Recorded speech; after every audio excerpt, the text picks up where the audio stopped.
Hello friends, आप सभी लोगों का स्वागत है। जैसा कि हम उम्मीद कर रहे हैं आप सभी लोग अपनी तैयारी कर रहे होंगे सीटेट 2021 के लिए। तो उसी क्रम में हम previous year question paper solve कर रहे हैं। तो आज हम इसमें सॉल्व करेंगे सीटेट सितंबर 2016 का जो पेपर हुआ था, और ये फर्स्ट पेपर है। फर्स्ट पेपर का सीडीपी हम सॉल्व करेंगे। तो दोस्तों आइए शुरू करते हैं। शुरू करने से पहले आपसे कहना चाहेंगे कि अगर आपने अभी तक चैनल सब्सक्राइब नहीं किया है तो चैनल को सब्सक्राइब कर दीजिएगा, और कमेंट करके अवश्य बताइएगा कि हमारा ये प्रयास आपको कैसा लगा, आपके लिए कितना हेल्पफुल रहा। तो आइए शुरू करते हैं। तो सीटेट का जो हम previous year question paper solve कर रहे हैं, इसकी सबसे बड़ी इंपॉर्टेंस ये होती है कि बहुत सारे क्वेश्चन जो होते हैं रिपीट होते हैं। तो इसलिए आप लोग जो है प्रीवियस ईयर क्वेश्चन पेपर जरूर सॉल्व करिए। ये हमारी आप लोगों से रिक्वेस्ट है, क्योंकि बहुत सारे क्वेश्चन जो है रिपीट होते हैं और आपको पेपर का पैटर्न भी पता चलता है। क्योंकि इस बार जो पैटर्न चेंज भी हुआ है, तो लेकिन कोई सिलेबस में ज़्यादा खास चेंज नहीं हुआ है। तो इसलिए आप प्रीवियस ईयर क्वेश्चन पेपर जरूर सॉल्व करिए। तो शुरू करते हैं। पहला क्वेश्चन दिया है, सीडीपी का है कि यदि कक्षा की गतिविधि अधिक चुनौतीपूर्ण नहीं होती, यानी क्वेश्चन नंबर 1 है कि निम्नलिखित में से कौन सी विशेषता प्रतिभावान विद्यार्थी की है। ऑप्शन है कि यदि कक्षा की गतिविधियां अधिक चुनौतीपूर्ण नहीं होती हैं तो वह कम प्रेरित अनुभव करता है और ऊब जाता है। पूछ रहा है प्रतिभावान विद्यार्थी की विशेषताएं पूछ रहा है। तो पहला देखा हमने। दूसरा है कि वह बहुत ही तुनक मिजाज होता है। तीसरा है वह अजीब व्यवहार करता है, जैसे हाथ थपथपाना, डोलना आदि, या वह आक्रामक और कुंठित हो जाता है। तो निम्नलिखित में से कौन सी विशेषता प्रतिभावान शिक्षार्थी की है। तो ऑप्शन जो दिए हैं, ऑप्शन नंबर 1 जो दिया है कि प्रतिभावान यदि कक्षा की गतिविधियां अधिक चुनौतीपूर्ण नहीं होती हैं तो वह कम प्रेरित अनुभव करता है और ऊब जाता है। तो ऑप्शन नंबर 1 जो है सही हो जाएगा, क्योंकि ऐसे विद्यार्थी हमेशा क्या होते हैं, चुनौतीपूर्ण व आगे बढ़ाने वाले विषयों में अधिक रुचि लेते हैं। ऐसा कोई भी कार्य जो चुनौतीपूर्ण हो उसमें ये प्रतिभावान शिक्षार्थी जो होते हैं बढ़ चढ़ कर हिस्सा लेते हैं। तो इसलिए ऑप्शन नंबर 1 जो इसका सही हो जाएगा। नेक्स्ट क्वेश्चन है कि एक शिक्षिका अपनी प्राथमिक कक्षा में प्रभावी अधिगम को बढ़ा सकती है। कैसे? ड्रिल और अभ्यास के द्वारा, अपने विद्यार्थियों में प्रतियोगिता का प्रोत्साहन देकर। तीसरा है कि विषय वस्तु को विद्यार्थियों के जीवन के साथ संबंधित करके, या अधिगम में छोटी छोटी उपलब्धियों के लिए पुरस्कार देकर। तो एक शिक्षिका अपनी प्राथमिक कक्षा में विषय वस्तु को विद्यार्थियों के जीवन के साथ संबंधित करके प्रभावी अधिगम को बढ़ा सकती है, क्योंकि अधिगम एक ऐसी प्रक्रिया है जिसमें अभ्यास के द्वारा व्यवहार में परिवर्तन संभव है। तो इसलिए ऑप्शन नंबर जो है 3 ये सही हो जाएगा कि विषय वस्तु को विद्यार्थियों के जीवन के साथ संबंधित करके। नेक्स्ट क्वेश्चन की ओर बढ़ते हैं। क्वेश्चन नंबर 3 दिया है कि बच्चों के बारे में निम्नलिखित कथनों में से कौन सा सही है। बहुत ध्यान से सुनना क्वेश्चन कि बच्चों के बारे में निम्न कथनों में से कौन सा कथन सही है। तो आइए कथन पढ़ते हैं। पहला है, बच्चे जानकारी के निष्क्रिय प्राप्त करता है, बच्चे समस्या समाधान करता है, बच्चे वैज्ञानिक शोध करता है, या बच्चे पर्यावरण के सक्रिय अन्वेषक हैं। तो कथन हमने अच्छे से पढ़ लिया। अब ऑप्शन दिया है B C D, A B C और डी, या ए बी और सी, या ए बी और डी, कौन सा सही है पूछ रहा है।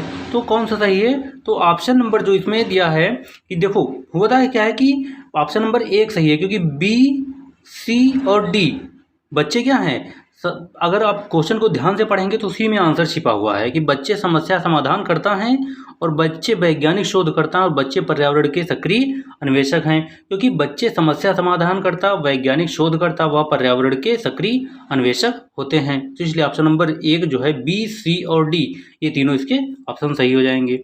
नेक्स्ट क्वेश्चन की ओर बढ़ेंगे। क्वेश्चन नंबर 4 है कि विद्यार्थियों में संप्रत्यात्मक विकास को प्रोत्साहन देने के लिए निम्नलिखित में से कौन सी विधि सबसे अधिक प्रभावी है। ऑप्शन देखते हैं। ऑप्शन दिया है कि यदि याद करने के लिए कहकर विद्यार्थियों के गलत विचारों को सही विचारों में बदलना, या विद्यार्थियों को बहुत से उदाहरण देना और उन्हें तर्क शक्ति का उपयोग करने के लिए प्रोत्साहित करना, जब तक विद्यार्थियों में वांछित संप्रत्यात्मक परिवर्तन न हो जाए तब तक दंड का उपयोग करना, या पुराने प्रत्ययों में किसी संदर्भ के बिना नए प्रत्ययों को अपने आप समझा जाना चाहिए। तो कौन सा सही होगा? Option number. तो क्वेश्चन कह रहा है कि विद्यार्थियों में संप्रत्यात्मक विकास को प्रोत्साहन देने के लिए सबसे प्रभावी विधि क्या होगी कि विद्यार्थियों को बहुत से उदाहरण देना, यानी विद्यार्थियों को बहुत से उदाहरण देना और उन्हें तर्क शक्ति का उपयोग करने के लिए प्रेरित करना या प्रोत्साहित करना। तो ऑप्शन नंबर 2 इसका सही हो जाएगा। नेक्स्ट क्वेश्चन की ओर बढ़ते हैं। 5 नंबर है कि प्राथमिक विद्यालय के बच्चे उस वातावरण में सबसे प्रभावी ढंग से सीखेंगे। किस वातावरण में? जहां शिक्षक एकाधिकारवादी हैं और स्पष्ट आदेश देता है कि क्या किया जाना चाहिए।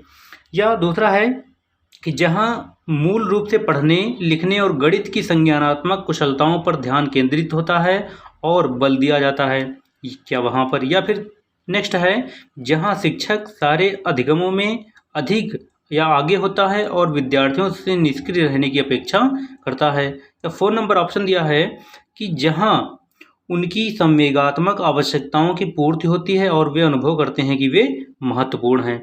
तो प्राथमिक विद्यालय के बच्चे उस वातावरण में सबसे प्रभावी ढंग से सीखेंगे जहां उनकी संवेगात्मक आवश्यकताओं की पूर्ति होती है और वे अनुभव करते हैं कि वे महत्वपूर्ण हैं। इस प्रकार ऑप्शन नंबर 4 इसका सही हो जाएगा। नेक्स्ट क्वेश्चन की ओर बढ़ते हैं। क्वेश्चन नंबर 6 है कि एक बच्चा खिड़की के सामने से एक कौवे को उड़ता हुआ देखता है। ध्यान से सुनना क्वेश्चन कि एक बच्चा खिड़की के सामने से एक कौवे को उड़ता हुआ देखता है और कहता है एक पक्षी। इससे बच्चे के विचार के बारे में क्या पता चलता है? बहुत अच्छा क्वेश्चन है।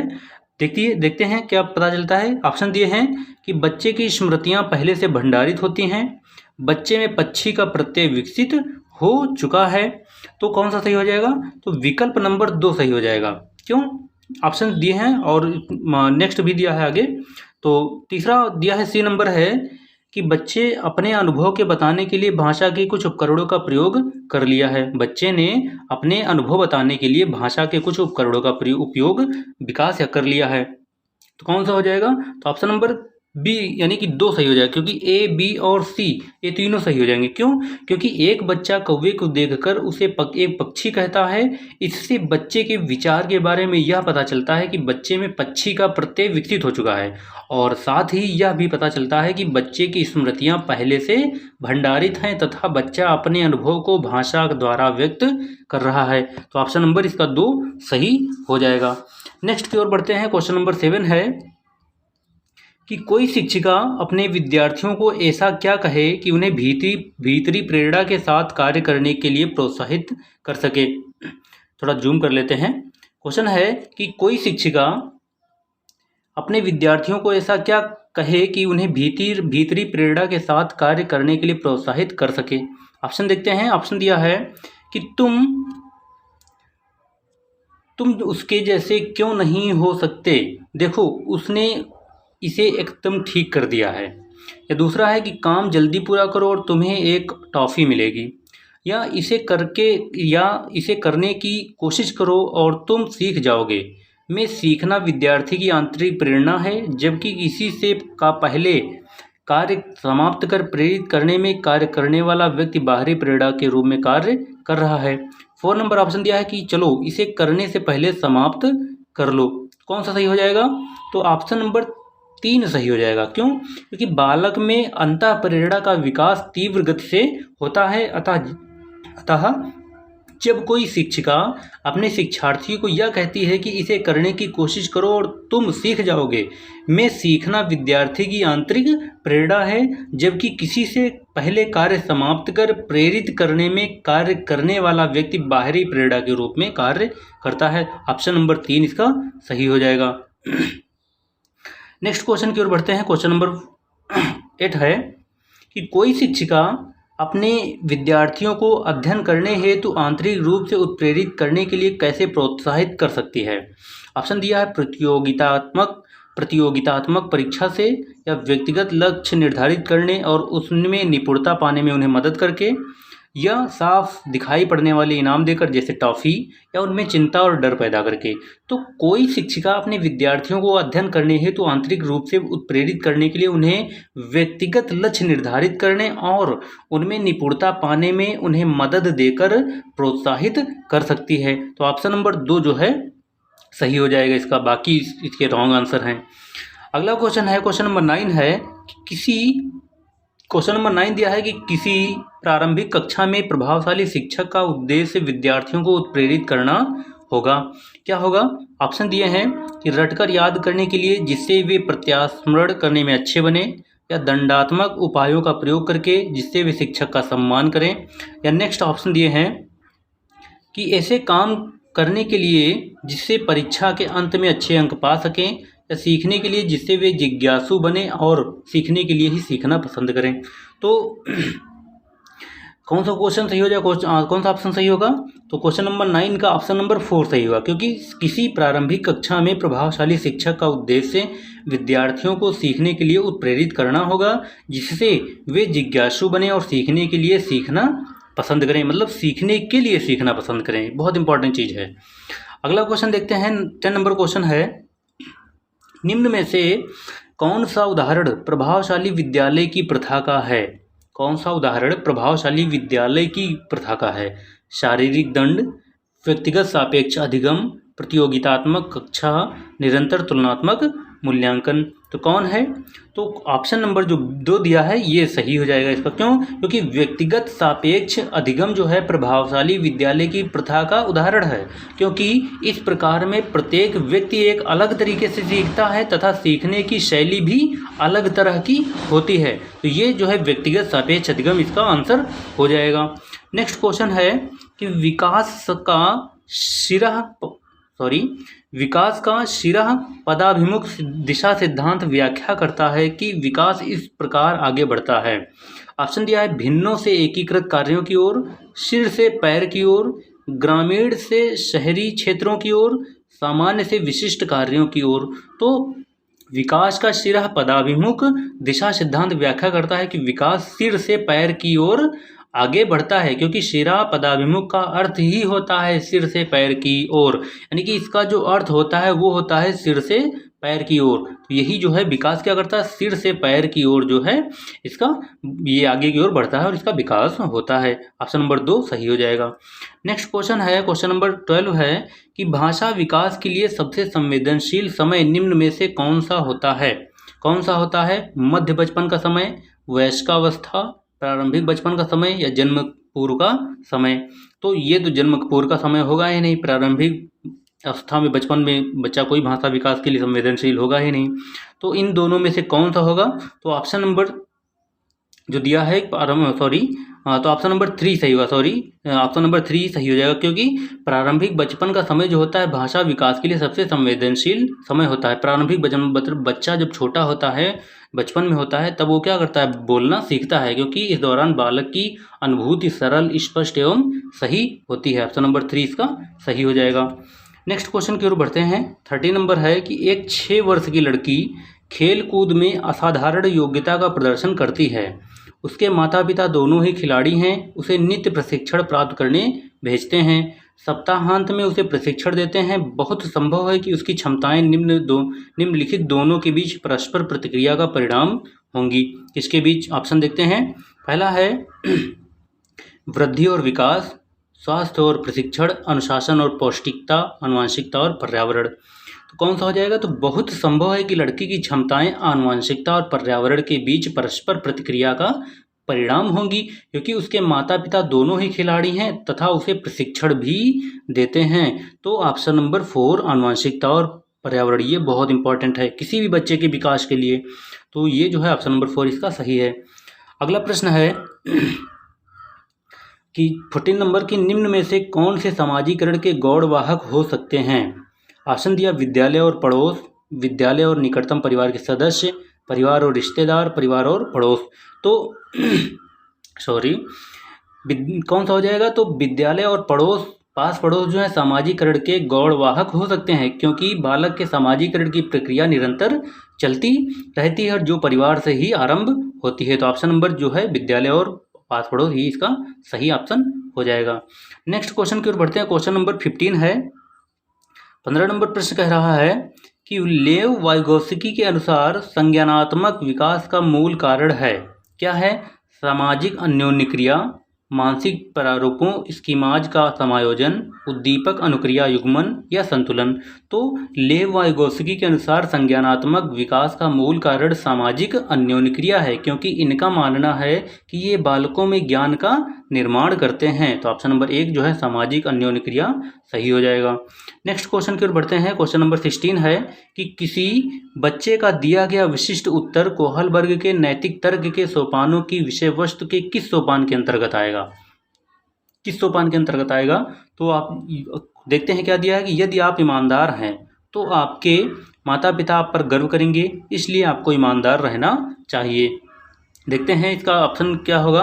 ऑप्शन दिए हैं कि सामाजिक संकुचन अनुकूलन, अच्छा लड़का अनुकूलन, कानून और व्यवस्था अनुकूलन, दंड आज्ञाकारिता अनुकूलन। तो कौन सा सही हो जाएगा? तो बच्चे द्वारा दिया गया ये विशिष्ट उत्तर जो है कोहल वर्ग के नैतिक तर्क के सोपानों की विषय वस्तु अच्छी लड़की अच्छा लड़का अनुकूलन सोपान के अंतर्गत आएगा, क्योंकि ये अवस्थाएं सार्वभौमिक अवस्थाएं होती हैं। ऑप्शन नंबर 2 सही हो जाएगा, अच्छी लड़की अच्छा लड़का अनुकूलन।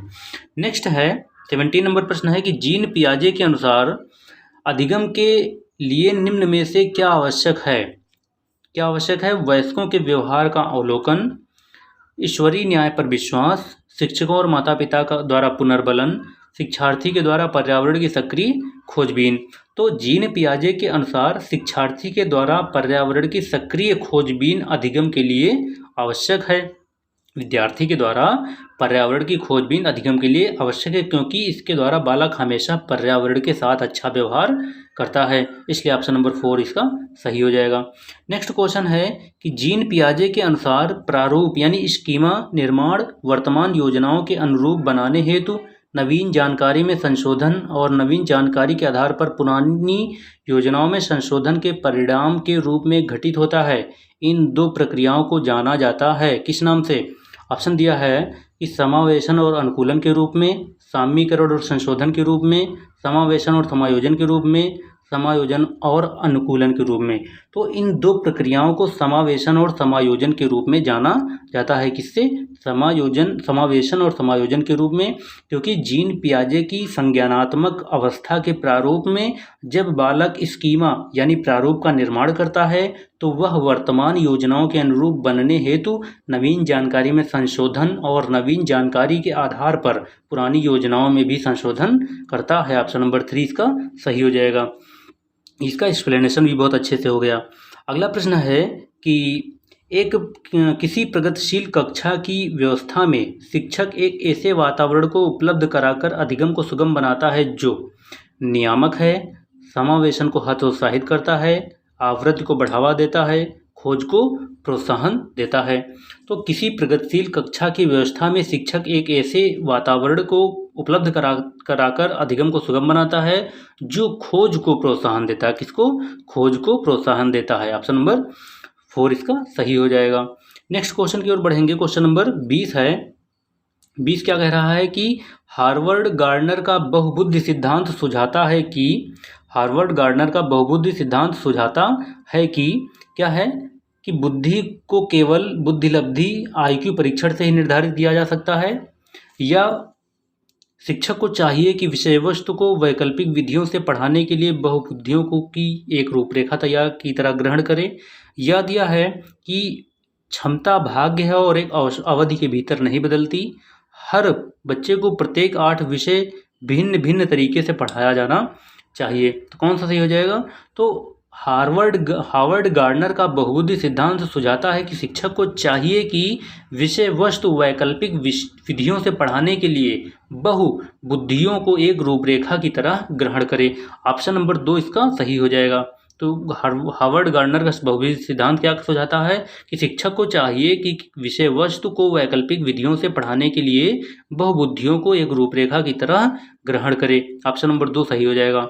नेक्स्ट क्वेश्चन की ओर बढ़ते हैं।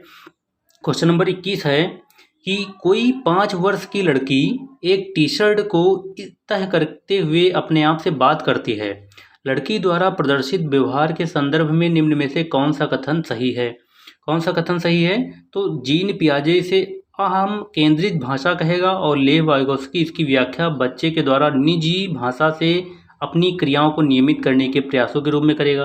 तो ऑप्शन नंबर 1 ही सही हो जाएगा इसका। क्यों? क्योंकि लड़की द्वारा प्रदर्शित व्यवहार को जीन पियाजे अहम केंद्रित भाषा कहेगा तथा लेव वाइगोत्स्की इसकी व्याख्या बच्चे के द्वारा निजी भाषा से अपनी क्रियाओं को नियमित करने के प्रयासों के रूप में करेगा। अतः कथन जो है एक ही सही है इसका। ऑप्शन नंबर 1 इसका सही हो जाएगा। नेक्स्ट क्वेश्चन की ओर बढ़ते हैं। क्वेश्चन नंबर 22 है कि लिंग है क्या है? शारीरिक संरचना, सहज गुण, सामाजिक संरचना, जैविक सत्ता।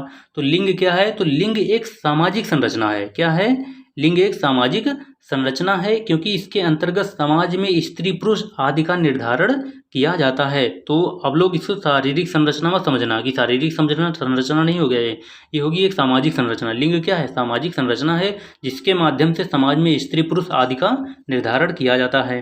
नेक्स्ट क्वेश्चन है 23 नंबर है कि लेव वाइगोत्स्की के समाज संरचना सिद्धांत में दृढ़ विश्वास रखने वाले शिक्षक के नाते आप अपने बच्चों के आकलन के लिए निम्नलिखित में से किस विधि को वरीयता देंगे?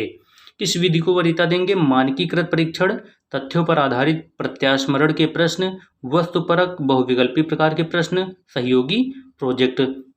तो लेव वाइगोत्स्की के समाज संरचना सिद्धांत में दृढ़ विश्वास रखने वाले शिक्षक के नाते हम अपने बच्चों के आकलन के लिए सहयोगी प्रोजेक्ट विधि को वरीयता देंगे। किसको? सहयोगी प्रोजेक्ट विधि को वरीयता देंगे। ऑप्शन नंबर इसका 4 जो है सही हो जाएगा। नेक्स्ट क्वेश्चन की ओर बढ़ते हैं। क्वेश्चन नंबर 24 है कि अपनी कक्षा की वैयक्तिक भिन्नताओं से निपटने के लिए शिक्षक को चाहिए कि बच्चों को उनके अंकों के आधार पर अलग कर उनको नामित करे, या बच्चों से बातचीत करे और उनके दृष्टिकोण को महत्व दे, या विद्यार्थियों के लिए कठोर नियमों को लागू करे, या शिक्षण और आकलन के समान और मानक तरीके हों। तो कौन सा सही हो जाएगा? तो अपनी कक्षा की वैयक्तिक भिन्नताओं से निपटने के लिए शिक्षक को चाहिए कि बच्चों से बातचीत करे और उनके दृष्टिकोण को महत्व दे। ऑप्शन नंबर 2 इसका सही हो जाएगा। नेक्स्ट क्वेश्चन है 25 नंबर है कि आकलन उद्देश्यपूर्ण होता है यदि क्या? इससे विद्यार्थियों और शिक्षकों को प्रतिपुष्टि यानी फीडबैक प्राप्त हो, या यह केवल एक बार वर्ष के अंत में हो, या फिर विद्यार्थियों की उपलब्धियों में अंतर करने के लिए तुलनात्मक मूल्यांकन किया जाए, या इससे विद्यार्थियों में भय और तनाव का संचार हो। तो आकलन उद्देश्यपूर्ण होता है यदि इससे विद्यार्थियों और शिक्षकों को प्रतिपुष्टि यानी फीडबैक प्राप्त होता हो। तो ऑप्शन नंबर 1 जो है सही हो जाएगा इसका। नेक्स्ट क्वेश्चन है क्वेश्चन नंबर 26 है कि राष्ट्रीय पाठ्यचर्या की रूपरेखा NCF 2005 के अनुसार शिक्षक की भूमिका है क्या है? तो शिक्षक की भूमिका क्या है? शिक्षक की भूमिका सुविधादाता की है। किसकी है? सुविधादाता की है, क्योंकि शिक्षक का मुख्य उद्देश्य बच्चे के सीखने की सहज इच्छा और युक्तियों को समृद्ध बनाना जो सुविधाजनक हो। तो ऑप्शन नंबर 3 इसका सही हो जाएगा। नेक्स्ट क्वेश्चन है क्वेश्चन नंबर 27 है कि अनुसंधान सुझाते हैं कि एक विविध कक्षा में अपने विद्यार्थियों से शिक्षिका की अपेक्षाएं विद्यार्थियों के अधिगम का एकमात्र निर्धारक होती हैं के साथ संबंधित नहीं मानी जानी चाहिए, इस पर कोई प्रभाव नहीं छोड़ती हैं या परम महत्वपूर्ण प्रभाव छोड़ती हैं। तो कौन सा सही हो जाएगा? तो अनुसंधान सुझाते हैं कि एक विविध कक्षा में अपने विद्यार्थियों से शिक्षिका की अपेक्षाएं विद्यार्थियों के अधिगम पर महत्वपूर्ण प्रभाव छोड़ती हैं। तो ऑप्शन नंबर 4 इसका सही हो जाएगा, महत्वपूर्ण प्रभाव छोड़ती हैं। अगले क्वेश्चन की ओर बढ़ेंगे। क्वेश्चन नंबर 28 है कि विशेष आवश्यकता वाले बच्चों को शामिल करना जिनमें अक्षमता न हो उन बच्चों के लिए हानिकारक है। दूसरा है कि विद्यालय पर भार बढ़ा देगा, या तीसरा है कि शिक्षक के प्रति दृष्टिकोण विषय वस्तु और धारणा परिवर्तन की अपेक्षा रखता है, या एक काल्पनिक लक्ष्य है। तो कौन सा सही हो जाएगा? तो विशेष आवश्यकता वाले बच्चों को शामिल करना शिक्षण के प्रति दृष्टिकोण विषय वस्तु और धारणा परिवर्तन की अपेक्षा रखता है, क्योंकि इस प्रकार के बच्चों को अलग प्रकार से अधिगम कराया जाता है। ऑप्शन नंबर 3 इसका सही हो जाएगा। नेक्स्ट क्वेश्चन है 23 नंबर प्रश्न है कि विविध प्रकार की सामाजिक, आर्थिक और सांस्कृतिक पृष्ठभूमि के बच्चों से युक्त कक्षा सभी विद्यार्थियों के अधिगम अनुभवों को बढ़ाती है। यह कथन है किसका है? तो ऑप्शन देखते हैं, यह कथन किसका है। ऑप्शन दिया है कि यह कथन क्या है? सही है, क्योंकि बच्चे अपने साथियों से अनेक कौशल सीखते हैं। सही है, क्योंकि इससे कक्षा अधिक श्रेणीबद्ध दिखाई देती है। गलत है, क्योंकि यह अनावश्यक स्पर्धा की ओर ले जाता है। या गलत है, क्योंकि यह बच्चों के लिए दुविधा उत्पन्न कर सकता है और वे स्वयं को अलग थलग महसूस कर सकते हैं। कौन सा सही हो जाएगा 29 का? तो 29 नंबर का जो कथन, ऑप्शन नंबर 1 है कि यह कथन सही है, क्योंकि बच्चे अपने साथियों से अनेक कौशल सीखते हैं, इसलिए ऑप्शन नंबर 1 जो है सही हो जाएगा। नेक्स्ट क्वेश्चन की ओर बढ़ते हैं। क्वेश्चन नंबर 30 है। क्वेश्चन नंबर 30 दिया है कि सुनने में असमर्थ बच्चा केवल अकादमिक शिक्षा से लाभ नहीं उठा पाएगा, उसे उसके स्थान पर व्यावसायिक शिक्षा दी जानी चाहिए। नियमित विद्यालय में बहुत अच्छा कर सकता है यदि उसे उपयुक्त सुविधा और साधन उपलब्ध कराए जाएं। नेक्स्ट है कि नियमित विद्यालय में अपने सहपाठियों के समान कभी प्रदर्शन नहीं कर सकेगा, या श्रवण अक्षमता वाले बच्चों को विद्यालय में ही भेजा जाना चाहिए जहां उनके हित सुरक्षित हों। कौन सा सही हो जाएगा? तो सुनने में असमर्थ बच्चा नियमित विद्यालय में बहुत अच्छा कर सकता है यदि उसे उपयुक्त सुविधा और साधन उपलब्ध कराए जाएं। कौन सा सही हो जाएगा? तो बहुत ही सटीक आंसर इसका ये हो जाएगा कि नियमित विद्यालय में बहुत अच्छा कर सकता है सुनने में असमर्थ बच्चा, यदि उसे क्या किया जाए, उसे उपयुक्त सुविधा और साधन उपलब्ध करा दिए जाएं। तो 30 का ऑप्शन नंबर 2 इसका सही हो जाएगा। तो दोस्तों, इस प्रकार हमने जो है सीटेट का सितंबर 2016 का जो फर्स्ट पेपर वो हमने सॉल्व किया है, सीडीपी हमने सॉल्व की है।